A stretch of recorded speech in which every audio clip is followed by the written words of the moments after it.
அட, புரட்டாசி மாசத்துல chilli chicken சாப்பிட முடியலன்னா கவலைப்படுறீங்க? அந்த சிக்கனை மட்டும் தூக்கிட்டு இந்த கேபேஜ் 65 ட்ரை பண்ணி பாருங்க. டேஸ்ட் சூப்பரா இருக்கும். ஒரு முட்டைகோஸ் மண்டையை எடுத்து வச்சு மண்டையை 2ஆ பொளந்து பொடி பொடியாவும் இல்லாம பெருசு பெருசாவும் இல்லாம ரோஜாப்பூ இதழ் மாதிரி நல்ல மீடியம் சைஸ்ல கட் பண்ணி எடுத்து வச்சுக்கோங்க. தேவையான அளவுக்கு உப்பு, சில்லி பவுடர், மல்லி பவுடர், ஜீரக பவுடர் எல்லாத்தையும் சேர்த்துட்டு 1 டீஸ்பூன் இஞ்சி பூண்டு பேஸ்டையும் சேர்த்து நல்லா மிக்ஸ் பண்ணி விட்டுக்கோங்க.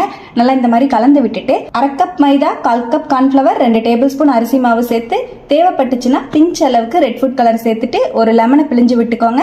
1/2 டீஸ்பூன் கரம் மசாலா தூள் சேர்த்து நல்லா ஃபுல்லா கை வச்சு மிக்ஸ் பண்ணி விட்டுக்கோங்க.